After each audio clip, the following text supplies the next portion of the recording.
ఒక insurance company వాళ్ళ కోసం వాళ్ళని పిలిచారు. పిలిచి ఏమంటే మా ఇన్సూరెన్స్ కంపెనీ కోసం ఏదైనా మీరు కొంచెం ప్రసంగం ఇవ్వాలి అని తప్పకుండా ఇస్తాను. వెళ్ళాను. వెళ్ళి మిగతా అన్ని పాటలు పాడుతూ ఒక పాట మాత్రం ప్రత్యేకంగా వాళ్ళ కోసం పాడాను.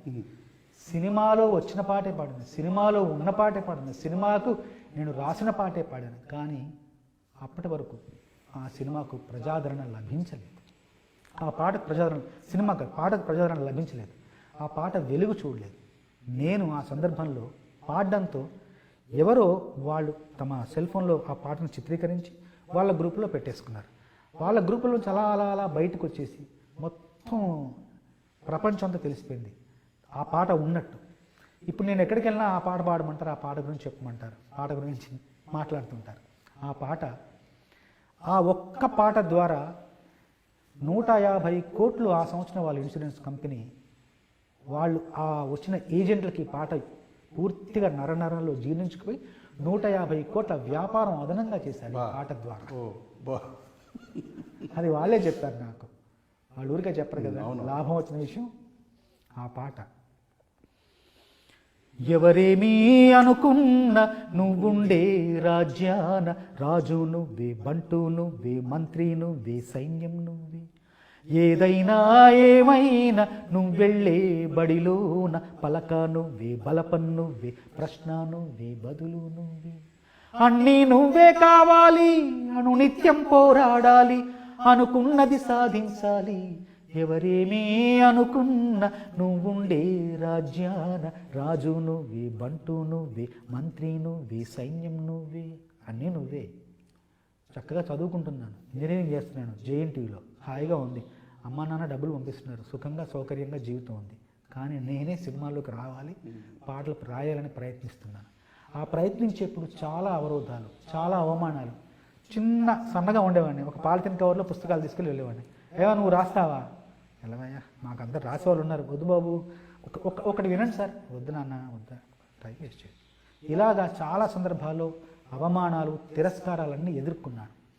నేను ఇంటికి వచ్చి కూర్చుని ఆలోచించేవాడిని, అవసరం మనకి ఎవరిని ఈ తిరస్కారాలు అవసరం, హాయిగా గడిచిపోతుంది కదా జీవితం, ఇంజనీరింగ్ చేస్తే ఉద్యోగం వస్తుంది, ఇదంతా అవసరమా అనుకున్నా. కానీ మళ్ళీ లేదు లేదు లేదు, ఇవన్నీ ఆటలో భాగమే, ఇవంతా కూడా ఒక్కసారి నిర్ణయించుకొని నిశ్చయించుకొని, ఎన్ని అవమానాలు వచ్చాయి మనకు, 2, 3, 4, సరే 100 అవమానాలు పెట్టుకుందాం. 100 అవమానాలు దాటిన తర్వాత మనం ఇంక ఈ సినిమా రంగంలో చూడొద్దు, చూద్దాం, లెక్కేసుకుందాం, 1, 2 రాసుకుంటూ పోయాను. 15, 16, 17, 18, 19, 20, 21 దగ్గర ఆ సంఖ్య ఆగింది. అక్కడి నుండి అవమానాలు కాస్త సన్మానాలుగా, బహుమానాలుగా మారాయి. అదంతా బుర్రలో పెట్టుకొని పాటలో పొందుపరిచా.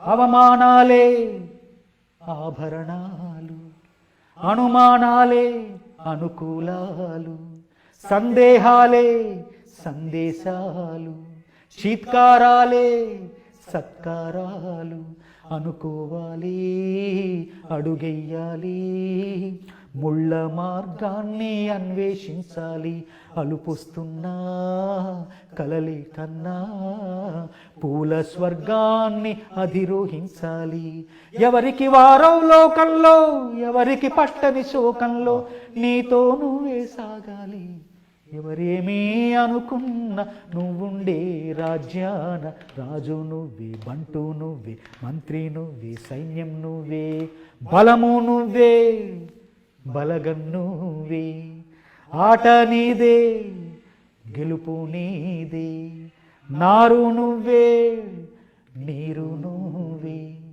కోత నీకే, పైరు నీకే, నింగిలోనా తెల్ల మేఘం నల్లబడితేనే జల్లులు కురిసేను, చెట్టు పైన పూలు మొత్తం రాలిపోతేనే పిందెలు కాసేను, ఒక ఉదయం ముందర చీకట్లు, ఒక ఉదయం ముందర చీకట్లు, విజయం ముందర ఇక్కట్లు, రావడం అన్నది మామూలు, ఎవరేమీ అనుకున్న నువ్వుండే రాజ్యాన రాజు నువ్వే, బంటు నువ్వే, మంత్రి నువ్వే, సైన్యం నువ్వే.